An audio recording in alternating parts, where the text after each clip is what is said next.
episode of Psychosis, which I see as coming in phases. So, although that maze and the being trapped in the anger wasn't actually psychosis, that was the kind of prelude to my psychotic episode, which is difficult to pinpoint exactly when it started, but there was a time when, this is in like 2005,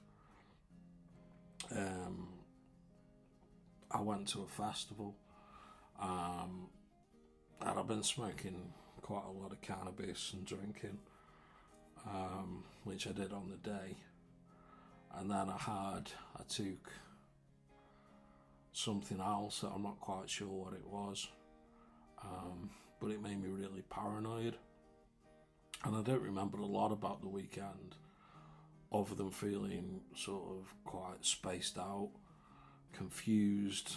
My mind was going really fast.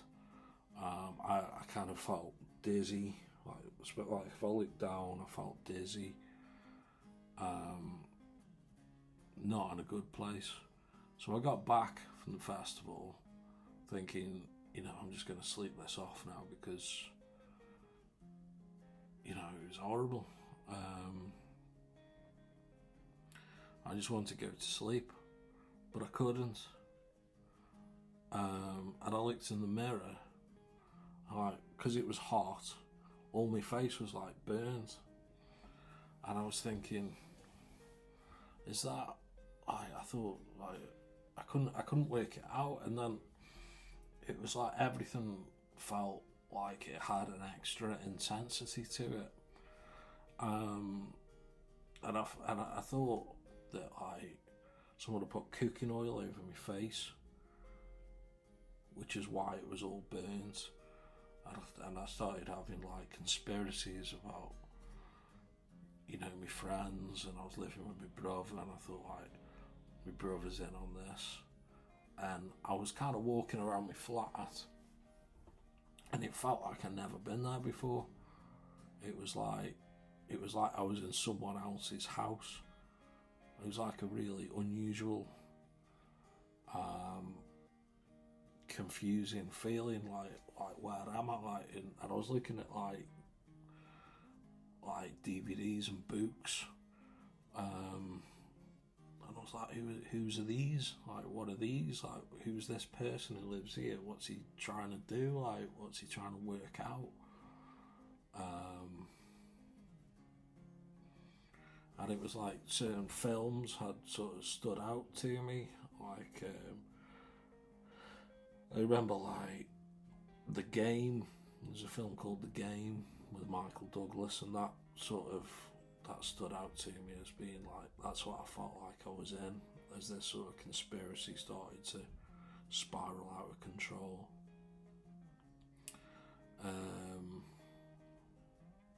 And also that it was like being in the Truman Show. It was like the world felt false.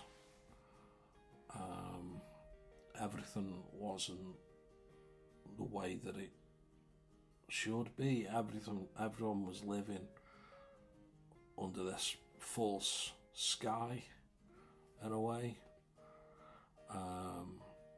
But I thought people were out to get me. I thought I'd sort of awoken something, almost like Frodo in The Lord of the Rings, where he puts the ring on and then all the riders come after him, like he's sent out a sort of a flare or something, and it's awoken some evil. I can't go into details, but just a general sense of two opposing forces, like the light and the dark, or good and evil, and I was kind of right in the centre of this, and I didn't know what to do or why. It was like I had false memories. I knew things that I didn't know how I knew them. I could when I imagined something, it felt like remembering. So, like for example, because I wasn't working at the time, I had an appointment at the job centre, so I had to take in some forms, and I imagined filling in the forms, but because I imagined it, I thought I'd done it because my imagination felt as real as the truth. So I took the forms down to the job centre, and when she took them out of the envelope, they were all blank, and I couldn't understand why, because I remembered clearly filling the forms out. So it's things like that. I was paranoid about my phone. And as I was walking down the street, I thought there were people watching me. And if I saw someone on their phone, and then I walked down the street further and I saw someone else on their phone, I'd kind of put these unusual connections together. So I'd think, well, it's not really an unusual connection, but it's an unlikely connection.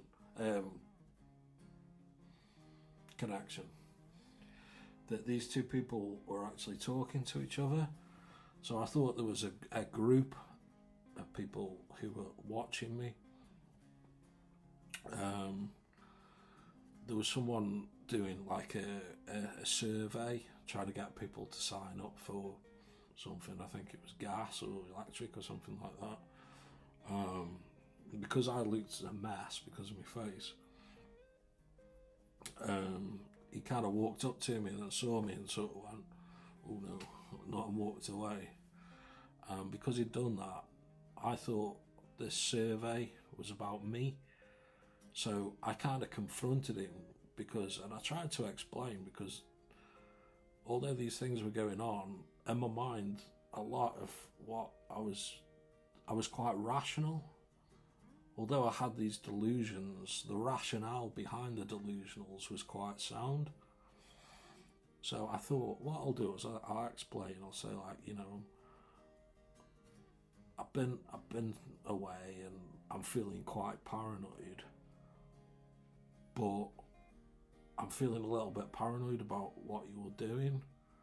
Could you just show me what's on the paper just to make me feel better? But it didn't quite work out like that. So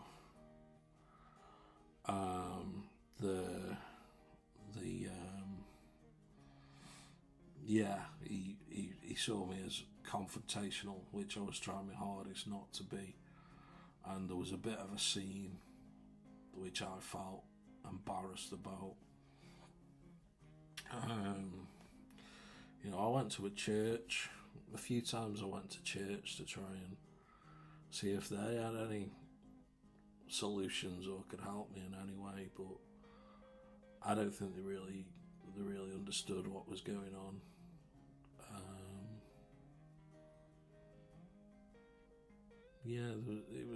It was a really difficult time,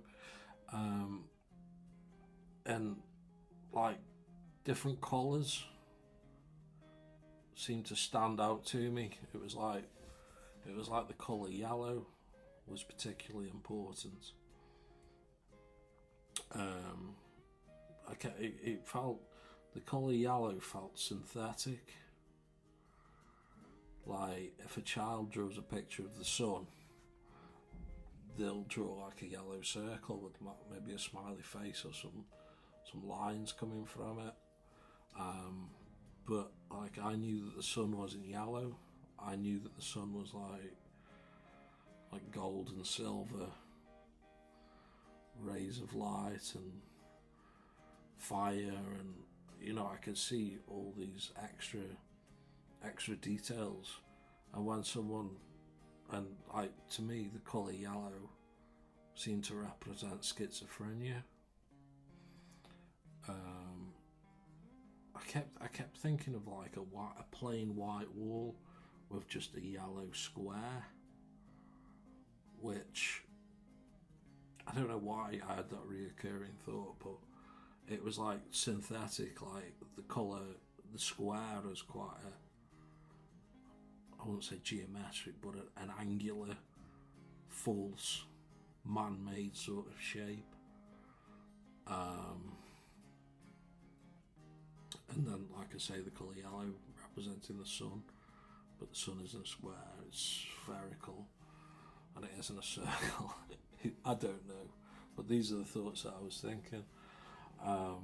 And I saw a lady actually outside a church, and she was holding yellow flowers, and I thought that was a sign.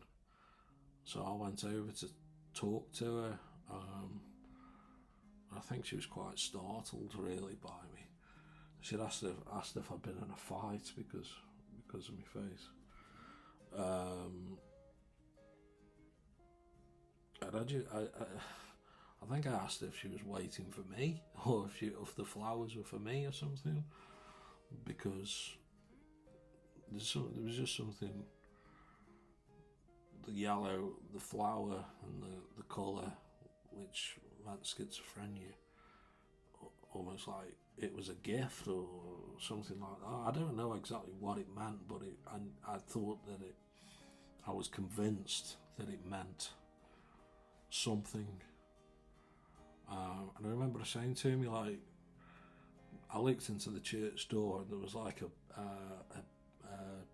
stage with like instruments for a band, and I thought that was like the next part of the clue, like I'd got to follow these clues. So I went home and I listened to music. There's also, she had a little boy with her at the time who gave me a chewing gum, which like sort of was like quite fresh, refreshing sort of. So I went back and I started listening to music, and it was like everything that I listened to was like written for me. I think, like looking back now, it was probably because I was like, I felt connected to me soul, really, in a way that I hadn't before, and like this extra intensity made me believe that. I mean, I didn't really believe that every artist had written songs for me, but it sort of connected with me in a way that it wouldn't normally. And it's like watching the television as well.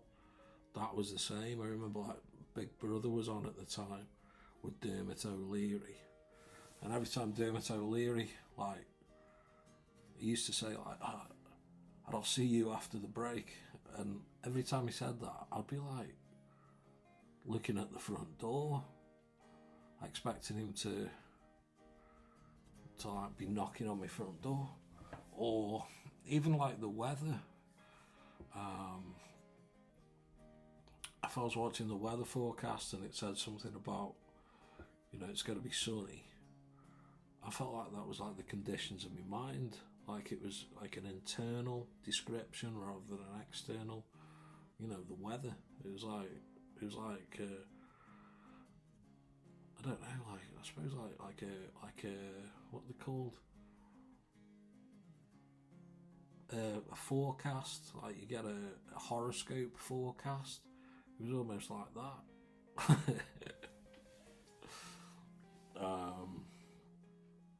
Yeah, so it was very confusing.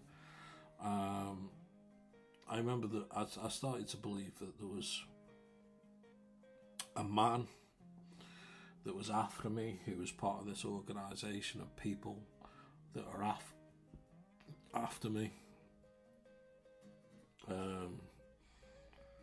And I heard somewhere someone say, follow the light. And I kind of went out. I had a friend who lived in Birmingham as well. And there was a bar called the Sunflower Bar. And I thought that I'd got to get to the Sunflower Bar because it was a yellow flower as well. It was another thought.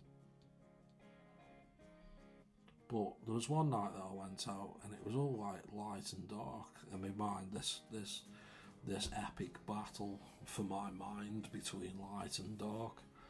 And I thought, I went out and it was it was sort of earlier on.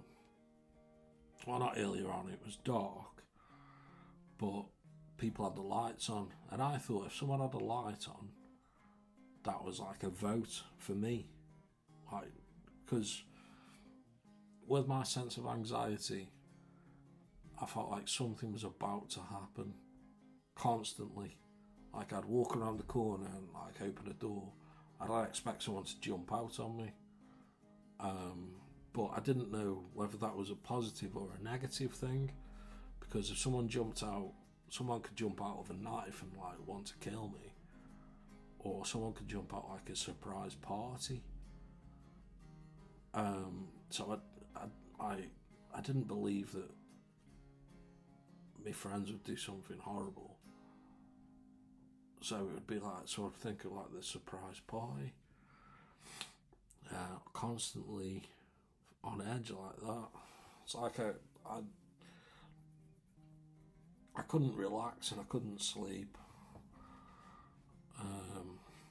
And I went out this night, and I was all people's lights were on because they were all still awake. And I went down to this drop-in hospital, and I didn't even know how I knew that this hospital was there. It was like someone had told me, or there was this information in my head that I didn't know where it had come from.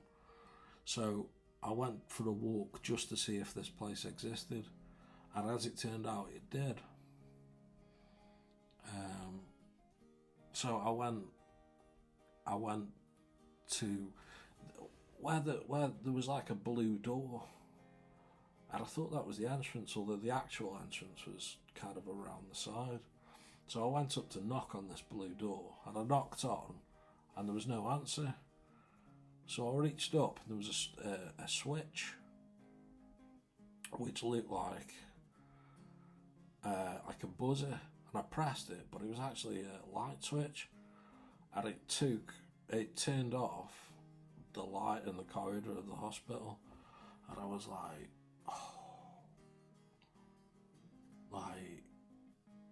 I've just turned off the help.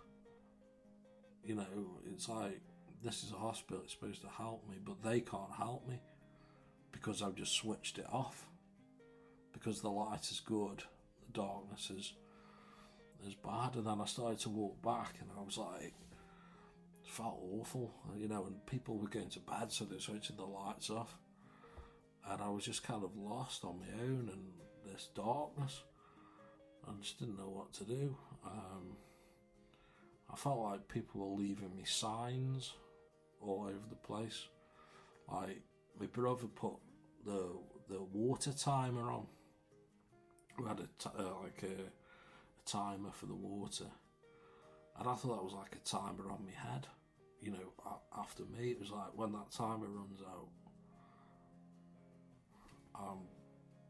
I don't know, die or something. I don't know. Yeah, it was a very confusing time.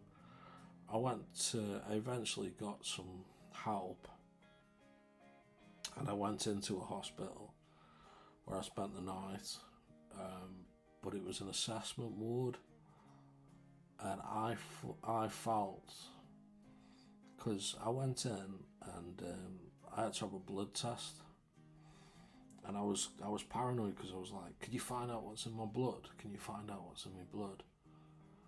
And they were like, oh, don't worry, it's not that kind of blood test. It's not that kind of blood test. But I was like, I want it to be. I want to know what's going on. I want to know what's in my system, what's in my blood. And then I got kind of put on a machine with a drip and stuff. And I thought it was all false. I thought that the doctors were actors in a way, like the Truman Show. It was like all the doctors are just paid actors, and they're kind of going round in circles, like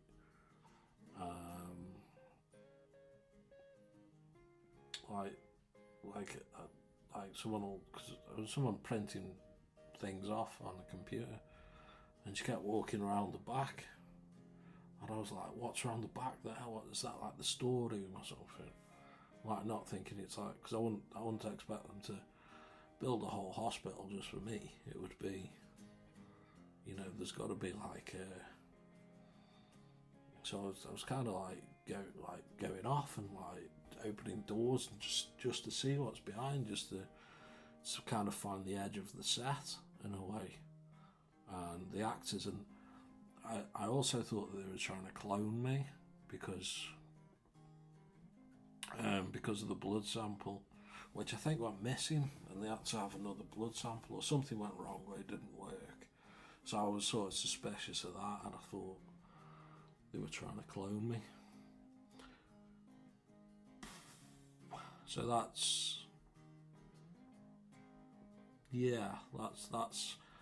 was my first episode of Psychosis. I got some medication. I took olanzapine, which kind of turned me into a bit of a hungry zombie, really. So I piled weight on, and it sort of slowed me right down. So everything was like very tiring, and I felt tired, and yeah. But once I got with the early intervention team that helped me, and they're who I work for now. Once I got that support, then things really took a turn for the better, and I started to recover, which is what my next video is going to be about. So yeah, this is a lot longer than I was expecting. I don't think I've missed anything. I think that's more than I intended to do. I hope you've enjoyed, or at least found what I've said interesting. And yeah, subscribe, send me comments. Let me know if you've had any experiences like this, or psychosis, or any help, any suggestions to help other people. I mean, yeah, brilliant. Thanks, people. See you later.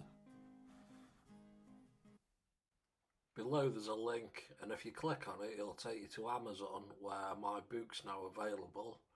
It's called The Taste of Words, and it's a book of poems that I've written. Go on, have a click.